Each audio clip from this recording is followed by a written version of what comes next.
Welcome to Tabernacle Talk. Tabernacle Talk is a Bible study podcast brought from Tabernacle Baptist Church in Essex, Maryland. I'm your host, Brian Self. We hope this podcast encourages you to know Christ, grow in His Word, and show His love to others. Let's dive right in. Welcome back to Tabernacle Talk. We are walking through Book 5 of Psalms together, and today we are in Psalm 121.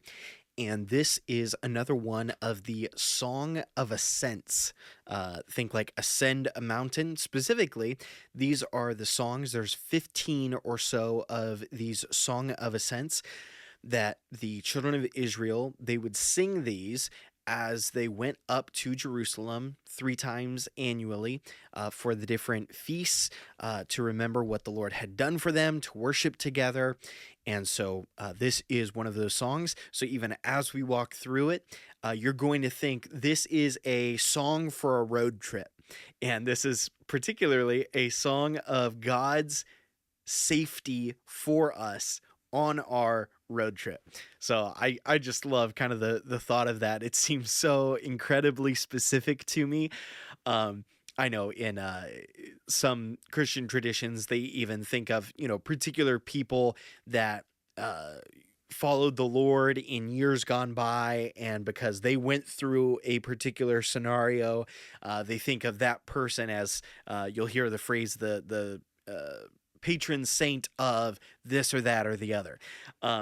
And so I'm sure that there's someone that's a patron saint of trips or something like that, that people have labeled. But I'm thankful for the Lord's care of us, even in just everyday normal things, that God cares enough about, even road trips, so to speak, that He put songs into Scripture written by His people so that we would know that He cares for us and loves us in every scenario of life. Well, let's read through. I believe there are 8 verses here in this psalm. Verse number 1, I lift my eyes toward the mountains. Where will my help come from? My help comes from Yahweh, the maker of heaven and earth. He will not allow your foot to slip. Your protector will not slumber. Indeed, the protector of Israel does not slumber or sleep. Yahweh protects you.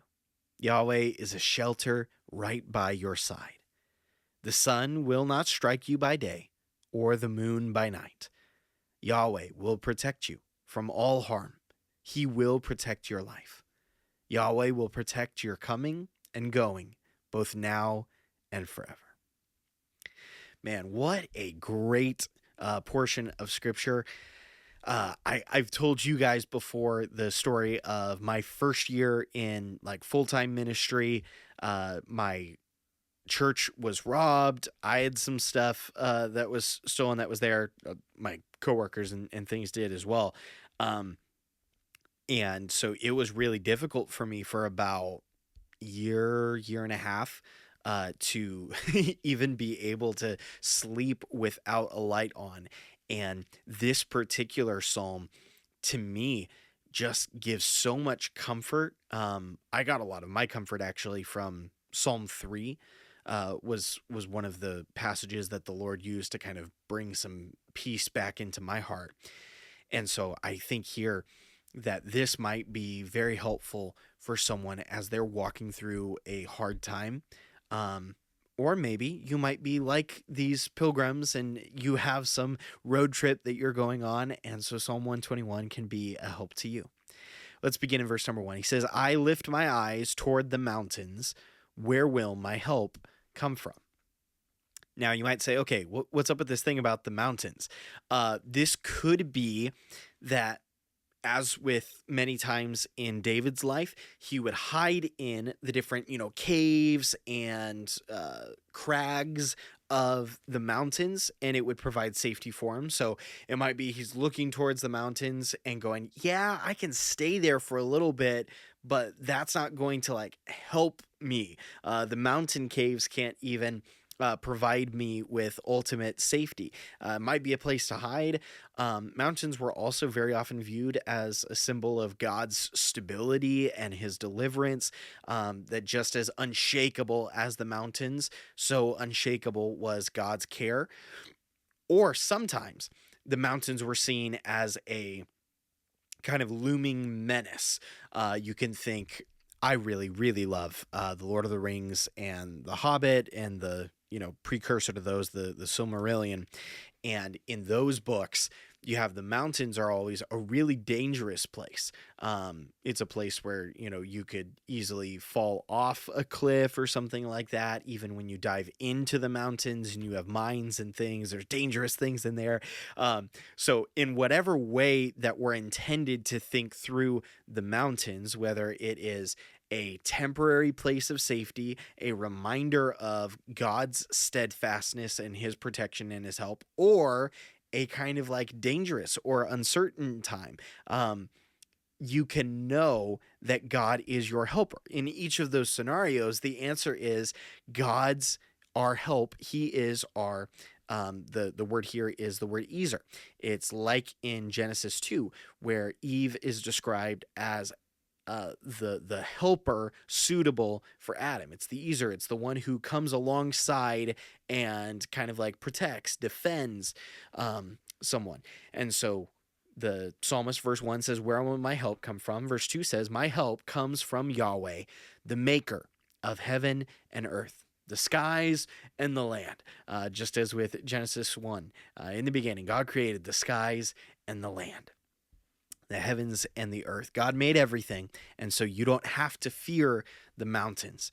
I get a little squirrely in wintertime when I'm driving. The only like car, I'll say quote unquote accident thing that I've had is my daughter had just been born like 3 months before, and we had come back from visiting Maryland, from visiting my in-laws. This was back when we were in Washington, and we were going to take her to a doctor's appointment of some sort.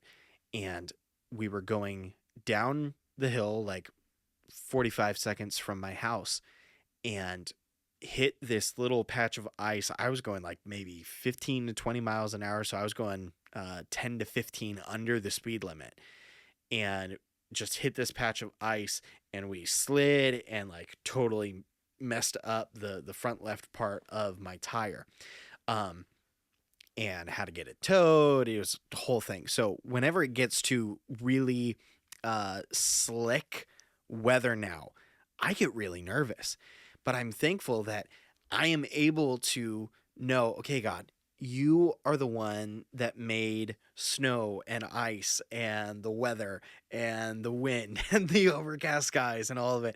And so, God, I can just rely on you. I can trust that whatever plans you have for me are good, that I am not going to be any better off through worrying and stressing about my circumstances. And so I can just say my help comes from you, because you made it all, and so I can trust you as I traverse it all. This would be certainly one of the things that many Israelites would often think as they journeyed up into the mountains. It's kind of more of a mountain range around Judah, especially from some of the flatter places that there are in Israel. And so as they are traveling up these hills, they go, okay, I lift my eyes toward the mountains. Where does my help come from? My help comes from Yahweh, the maker of heaven and earth. Then here's some promises in verses 3 and 4. He will not allow your foot to slip. Your protector will not slumber. Indeed, the protector of Israel does not slumber or sleep. God is never taking time off. I'm a human. I have to take time off. I am not immortal. I'm not the Energizer Bunny.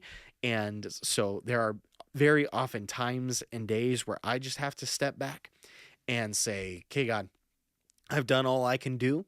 And so now I just need to rest. I need to spend time with family. I need to, frankly, just spend some time in joyful worship just personally.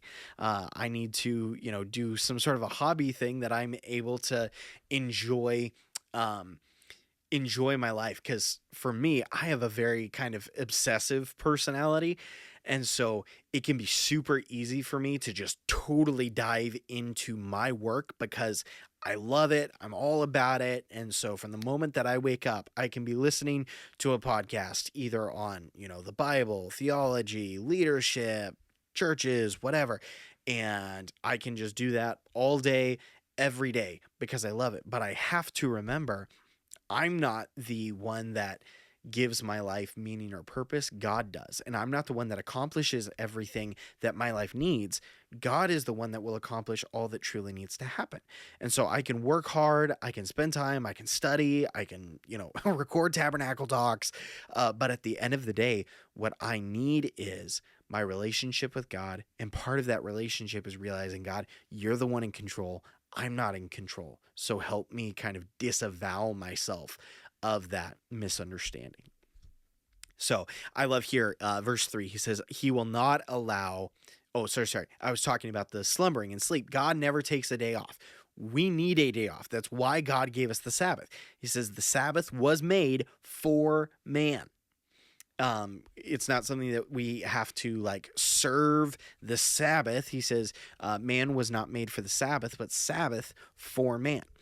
And so, we should take times when we slumber, times when we sleep in, times when we, take a day off, have a day of rest within your life. For me, that's Fridays. I'm not doing my sermon prep in normal weeks. I'm not doing any sermon prep on Friday. I am not answering emails. I will still take a phone call from someone else, but I'm not calling anyone on any work related things. And I would encourage you, have a day where you just set aside to the Lord. You're not working, you're not putting in a ton of effort. You're just rejoicing in what God has already given you, and spend time with family and just operate in that. That's very, very, very good. Couple books I might recommend for you. The Ruthless Elimination of Hurry, which if I remember correctly, that's John Mark Comer that wrote that. There's also a book, Practicing the Way, by John Mark Comer, that goes through some spiritual disciplines. And one of those is practicing Sabbath. I also know, Charlie Kirk. Many of you might know that name even from the headlines not too long ago. He actually just wrote a book on the Sabbath. I forget if it was shortly before he passed or if it was published posthumously after he passed, that he had already been writing and then it was released. But I'd encourage you, if for no other reason than, hey, cool, this is, somewhat current in today's day and age, that might be a good thing for you to take a look at. If you have read that book, let me know. Drop it in the comments. I would love to hear what your thoughts were on that. But those would be some resources that kind of talk about Sabbath and rest, that we recognize God is the only one that is unceasing in his work. He never slumbers. He never sleeps. He is our protector. He's the one that cares for us. And I love that promise at the beginning of verse 3. He will not allow your foot to slip. You can't even slip without God intentionally allowing it for your good and for his glory. And that is a comfort to me. So often I fear what might happen to me, because there's not a guarantee from God that says, Brian, you will always have, this amount of money that you're making, and you will always have this house, and you will always have your health in these areas, and you will always have this many people in your church. Because I don't have any of those promises from God, sometimes I can get really nervous to go, okay, well, kind of anything's fair game. I can't lose Jesus, but other than that, God hasn't guaranteed me anything. But verses here in verse 3 and in Psalm, I forget if it's 90 or 91 that we went through. I think it's 91, are such a comfort to me, that they communicate God's regular mode of operations for my existence is that God is not plotting evil against me, but he is plotting my good, and that there is an active protection from the Lord in every moment of my life. And if at any time I do experience the hardships, then I can know, like, this isn't some random circumstance. This is God specifically allowed this hardship, and he has not allowed so many other hardships to take place. But these ones he did, and it was for a purpose. I think about Job's story, that Satan complains to God, and he says, well, yeah, Job loves you, but it's because you have put a hedge of protection around him so that I can't do anything to him. And there obviously came those days where Satan did get to attack Job, and he did get to hurt him in incredible ways. But I think too often in the story, we focus on God allowing Satan to tempt or test Job that one time. And we neglect to appreciate the fact that Satan had tried so many times before and had failed. God had said, no, you can't have him. And that's a comfort to me to know, God, you are actively protecting me from things that I will never know this side of eternity. I just love that thought. That's a real encouragement to me. Verse number 5, Yahweh protects you. Yahweh is a shelter right by your side. I love that. God's not super far off somewhere. He is right by me. And we can think of even the Holy Spirit now living and dwelling inside of us, that he is right there and he feels everything that we feel. And what a joy that is. Verse number 6, the sun will not strike you by day or the moon by night. Here, I love this picture. I'm sure that there are, I know that there's a lot of ways that someone could take it. Mentally, I have like kind of a cartoony, the sun trying to smack you. That's the kind of mental picture that I have here. This just tells you I'm very human. This is the way that this is processing in my head. But here, in one of my study Bibles, one of the notes for there says, God protects his people from the perils of the road by day or by night. So here there's not going to come this evil against you during the daytime as you're traveling on the road to Jerusalem, and there will not come any perils attacking you at night as you sleep and as you rest. And I love this, that whether you can control it or not, whether you can see it or not, God is there for you, and he is protecting you all day, every day, in every season. And then verses 7 and 8, Yahweh will protect you from all harm. He will protect your life.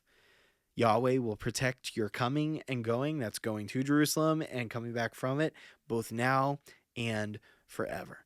We have an eternally protecting God who loves us, who cares about us, who his design for us is for our good.